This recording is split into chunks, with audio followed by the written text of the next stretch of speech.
Welcome to The Unlikely Show. This is Season 2, Faults Within and Foes Without. Episode 3, Moor Murder, Moor Problems. Last time on The Unlikely Show. Tally-ho and all that. And now, Season 2, Episode 3. Part 1, Malex. As the afternoon waned, the entire group traveled back to Haskervilles Hall. Snufflefungus led the way with Mara and Sir Benry in the middle, and Malex at the back carrying Linus. Back at the hall, Malex grabbed a small bag of tools from his room and set himself up to work at the dining room table. So Linus tried to kill Malex, you say? Yeah. It wasn't Linus. Somehow his laptop body got infected with some kind of virus. I'm telling you, it was Johnny John Johnson. I believe you. I just don't understand how that's possible. Well, if your laptop has developed a murderous streak, perhaps it's high time to replace it? The group turned and stared judgmentally at Sir Benry. No. Malex turned back to his laptop, which was sitting closed on the table in front of him. Okay, I'm going to take his battery out for a few seconds. Then I'll just boot him up in single user mode and see what's going on with the OS. Malex continued muttering to himself as he worked on Linus. After an hour, he threw up his hands. I can't find anything wrong.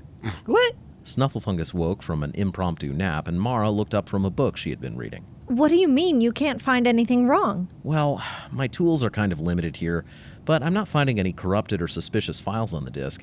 It makes me wonder about Johnny John Johnson. What about him, Malex? Didn't he say he was reduced to nothing more than a spark in the telephone lines? Yeah, I think so. So maybe that's how he infected Linus? Just some kind of malicious electric shock? I don't think Linus has been rebooted since the telephone incident. What would that have to do with anything? Well, that would explain how I'm not able to find any evidence of Johnny John Johnson on the hard drive. He was probably just floating around the motherboard, corrupting RAM and such. So you'll just need to reboot Linus and he'll be okay? Maybe? That's not very reassuring. My level of assurance here is very low. What else is new?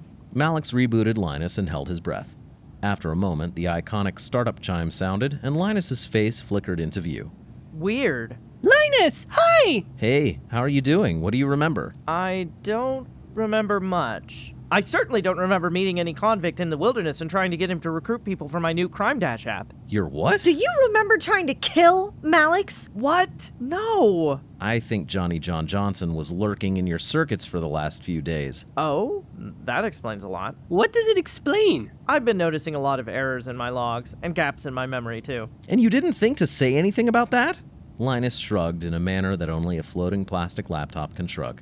With that crisis averted, let's turn our attention back to the matter at hand. What's that? Just the small matter of Sir Benry's life being in jeopardy. Oh, yeah. I think the Scary Moor couple are the culprits. We're way ahead of you, buddy.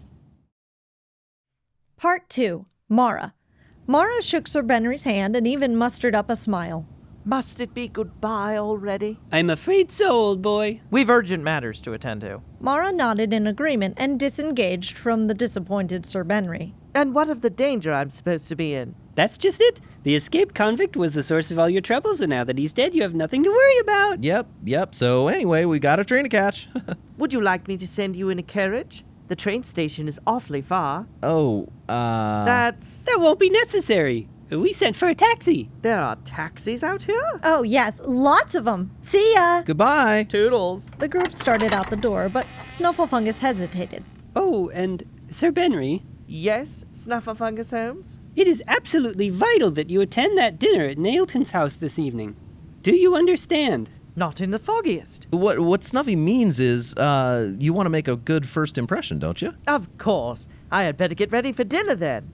As the group walked out the door, leaving Haskervilles Hall for good, Mara smiled. She could tell Sir Benry was oblivious. He had no idea that the group planned to use him as bait. Part 3, Snufflefungus Holmes, Private Eye. Snufflefungus Holmes was excited. The game was really afoot now. The group's plan was of impeccable design. They would use Sir Benry as bait in an elaborate and cunning trap for Nailton. Once Nailton made his move to snuff out Sir Benry's life, they would catch him red-handed. Surely then they would have enough evidence to convict him. Yes, the plan was consummately designed, rigorous and unassailable. So, hey guys, I understand the part where we catch Nailton. Uh-huh. And I get how catching him in the act means we'll have lots of evidence that he's the bad guy. Yeah? But where in the plan do we save Sir Benry? Oh, did we not mean catch him red-handed in the literal sense? Of course we'll save Sir Benry. I mean, I still have this thing. Malex patted the revolver in his pocket. Once we catch Nailton in the act, I'm sure he'll realize he's beaten and just give up. Oh, okay. At that moment, Malex, Linus, Snufflefungus, and Mara were hiding amongst some trees across the clearing from Nailton's house. Dusk had fallen, and from where they were hiding, they could see guests beginning to arrive for Nailton's dinner party. Look! Mara pointed down the path at a figure ambling towards the house. I see him. There's Sir Benry arriving right on cue. He doesn't look murdered yet. Okay, Snuffy and I will head in the back way through the garage. Linus and I will keep an eye on the front door and be ready to swoop in on your signal. Let's go! With the utmost stealth, Snufflefungus and Mara crept up to the garage's side entrance. The door was locked, but Snufflefungus made short work of that with his telekinetic powers. They slipped through the door and into the darkness of the workshop. The light switch isn't working. Not to worry, I can help. Snufflefungus was delighted. He didn't often have chances to put his pyrokinesis to good use. He concentrated momentarily and a small flame flickered to life in front of his face. There! Oh yeah, that's great. Here. The sudden light had illuminated the workbench, revealing a small oil lantern. Mara grabbed the lantern and brought it over, lighting it with Snuffy's flame. Now we can see! Oh, now we know why the lights aren't working. Indeed, all signs pointed to quite a vigorous scuffle having taken place here, and the electric lamps in the ceiling had all been shattered. Snufflefungus saw Nailton's car parked there in the middle of the garage, and along the walls there were a range of tools and supplies from screwdrivers to lengths of rope. In the corner, Snufflefungus saw a kennel. A very large kennel, which had the appearance of having been wrenched apart. See the phosphorescent paint there? And there, the boots! Let's see what other evidence we might find. Snuffy, I have a bad feeling about this. Let's be really careful. They moved quietly around the perimeter of the workshop, then toward the door between the workshop and the house. It was slightly ajar. Mara opened it and peeked inside. Oh, my. It's Nailton! We caught him red-handed, and red-faced, and red all over! He's dead, Snuffy. He murdered himself? I don't think so. Snuffy, we've got this case all wrong. Hey folks, Alex Markley here. Just wanted to remind you that you can support our production by shopping in our merch store. The link to that is in the show notes/description. Every dollar goes to support this production, so thank you for shopping. Also, as a thank you to our listeners, we are giving away one of these gorgeous Season 1 book collectibles. All you have to do to enter is leave a comment on this week's episode on either YouTube or Spotify. To make sure you're eligible, just mention your favorite line from this week's episode and make sure to leave your comment before Wednesday, and you'll also need a United States shipping address. All right, back to the episode. Part 4. Mara. Nailton being dead really complicated things for Mara. For one thing, she had been pretty certain his motives were relatively murderous, as motives go, and she hated being wrong. For another thing, this meant the case wasn't closed yet, which in turn meant that she was going to have to spend more time on the moor, and she had recently discovered that she hated spending time on the moor. Mara and Snufflefungus made their way around Nailton's body and into the house. Before long, from the direction of what she could only assume was the dining room, Mara heard laughing? Come on, Snuffy. Throwing caution to the wind, Mara strode up to the door, opened it, and entered the room.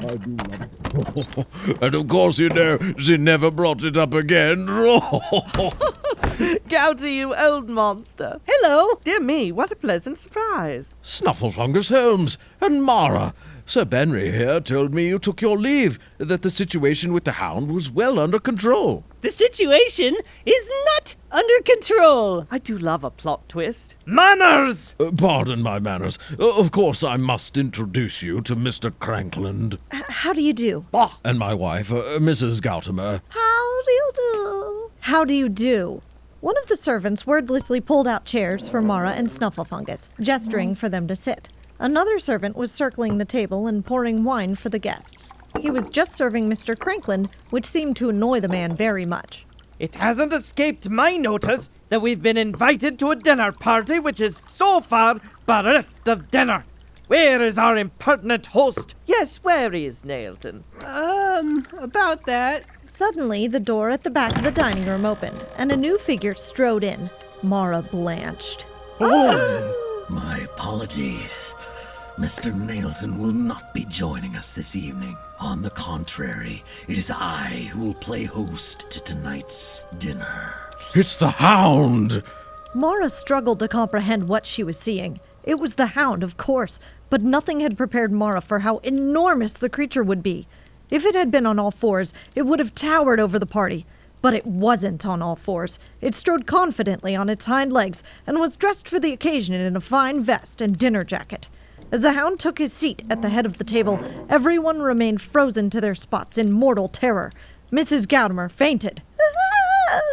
The Hound's fur bristled with something beyond rage, illuminated from within by a sickly yellow-green light, the hue of which seemed not to lie on the spectrum of perceivable colors, but entirely orthogonal to it. That horrible light was difficult to look at directly, but not because of its brightness, although it was indeed bright.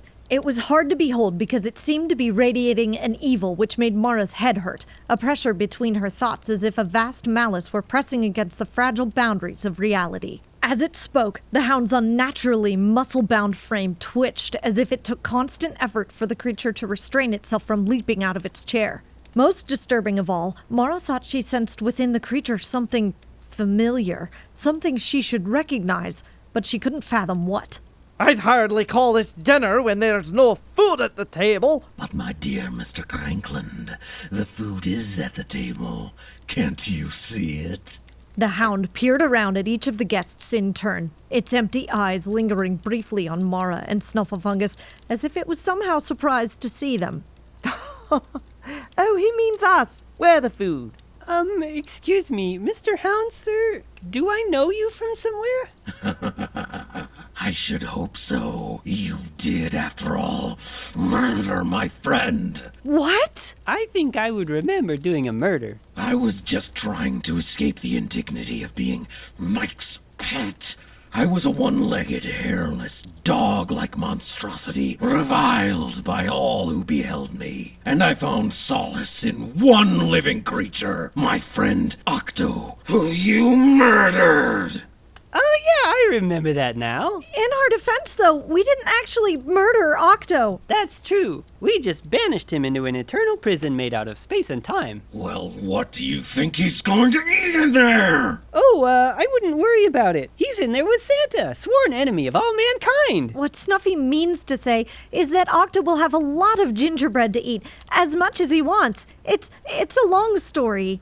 This information is not helping your case. I'm still totally eating you. Changing the subject, how did you, not to be rude, you look great, but how did you... How did I transform into a creature of unimaginable power? Yeah.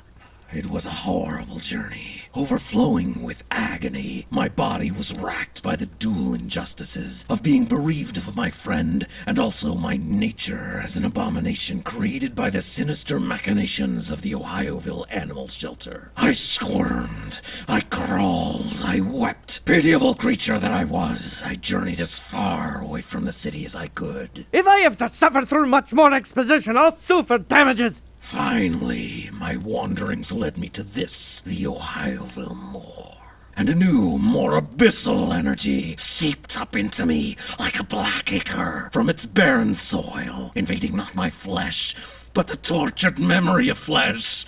In my pitiable former state, I thought I knew of curses, but as those blasphemous tendrils writhed around my dissolving bones, forming a chrysalis of nightmare around me, my mind was finally opened to the cosmic scale of a true curse. Very nice for you. I say, look at the time. Only then did I understand, with a nauseating inexorability, my ultimate purpose: to expunge the very lineage of the Haskervilles from this and all other worlds. I knew it! The curse is real! It makes sense now. You know, in hindsight. But what about Nailton? That fool was blinded by his own insatiable greed. He thought he could use me toward his murderous ends, but it was in fact I who was using him. And what about the boots? How'd you get Sir Benry's boots? Oh, those? That was the easy part. I ordered them on this nifty new CrimeDash app. The Hound pulled a smartphone out of his pocket and gestured to it. You can use it to order crimes right to your door. Have you heard of it? Unfortunately, yes. We know about CrimeDash. Enough with this nonsense. Just tear us to shreds already and be done with it. I promise whatever horrors you have in store for us will pale in comparison to the misery I conjure up for myself every single day. Sorry, I know it's terribly rude of me, but I must be going now. Sir Benry leapt up from the table and dashed through the exit. In a single terrible motion, the Hound lunged across the table and bounded through the open door after him. What do we do? Mara was already jumping to her feet. Quick, after them! It's too late. No, wait, Snuffy! I have a better idea. This way!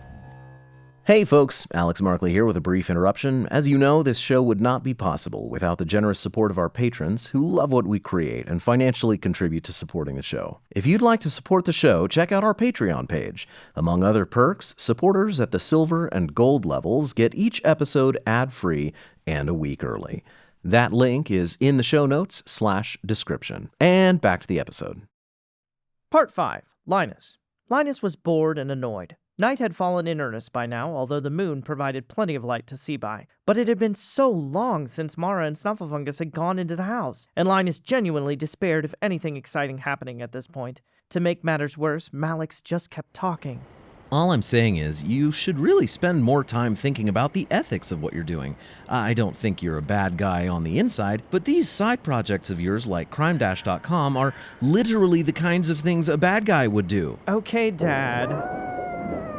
Hey, what was the signal supposed to be again? Come to think of it, I don't think we settled on one. It sounds like trouble down there. Maybe we'd better intervene? Let's not be hasty. I'm sure we'll recognize the signal when we see it. Suddenly, the door to Nailton's house burst open, and Sir Benry came sprinting through it. Help! I'm going to die! Help! He seems in a dreadful hurry. And behind Sir Benry, a giant, glowing, four-legged monster bounded out through the door and after the terrified, screaming man. Malex was on his feet in an instant, drawing his revolver awkwardly. That's definitely the signal. Is that Mike's dog? But Malex wasn't listening. He tore across the clearing toward the monster, shooting as he went. Somebody save me! There's a good doggy! Before he knew it, Linus was chasing behind Malex toward the monster, toward Sir Benry, even though he hadn't the faintest idea of how he might help. Shoot it! What's wrong with you? Why are you such a horrible shot? I'm hitting it! Bullets won't stop it! Just as the monster had finally cornered Sir Benry, and in the instant before it made its fatal lunge for Sir Benry's throat, Linus became aware of a familiar sound quickly approaching. Quick, Snufflefungus! There's not a moment to lose! Yeehaw! I got him! Linus could hardly believe his webcam. Mara and Snuffy had commandeered Nailton's car, and Snufflefungus, who was somehow wearing a giant cowboy hat now, had lassoed Mike's dog. You got him! Get this wretched roof off of me. Lash the rope to the car! I'm going to ditch it in the mire! Sure thing, little lady. Let me go! Before Linus knew what was happening, Mike's dog was being dragged behind Nailton's car, which was now headed straight for the mire. Get along, big doggy. Jump! With not a moment to lose, Mara and Snufflefungus ditched the car, which plunged headlong into the great Grimpen mire.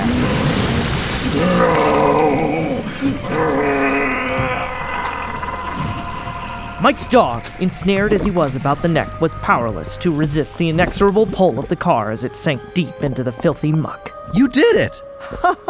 You've saved my life, Mara. Thank you. No, really, it was Snuffy. I had nothing to do with it. Remarkable. No Haskerville has ever survived a direct encounter with the Hound. Never before has Snufflefungus Holmes' private eye been on the case. Of course he was wearing his deerstalker cap again. All things considered, that was really pretty easy.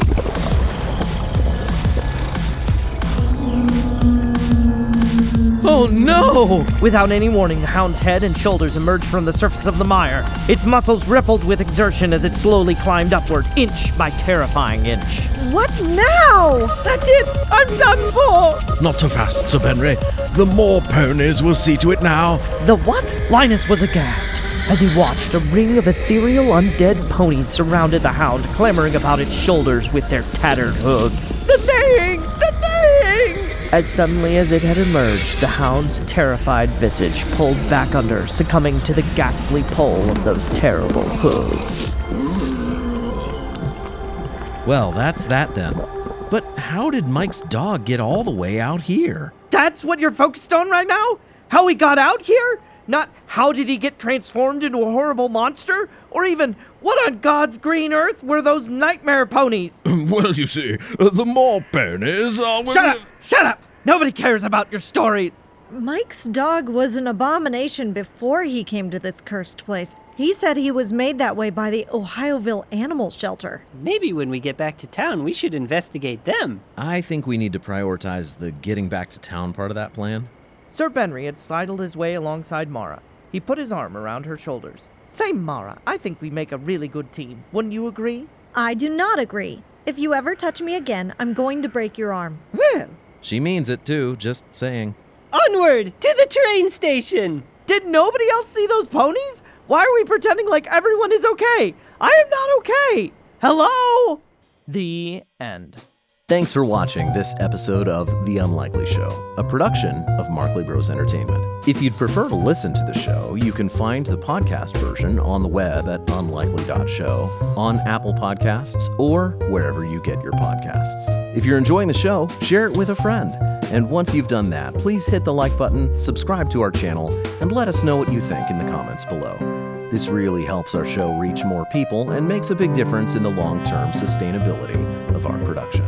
That's it. God bless and have a great day. Hey everybody, bloopers in just 1 second, but first, a shout out to our gold level patrons this week, Flying Dutchman 67 and the Spaghettis. Thank you folks so much for believing in us and for helping to keep the lights on. All right, bloopers. Mara and Snuffy had commandeered Nailton's car, and Snufflefungus, who was somehow wearing a giant cowboy hat now, had lassoed Mike's dog. They've got him down. Oh my goodness. Oh, it's hard to watch. Oh, the humanity.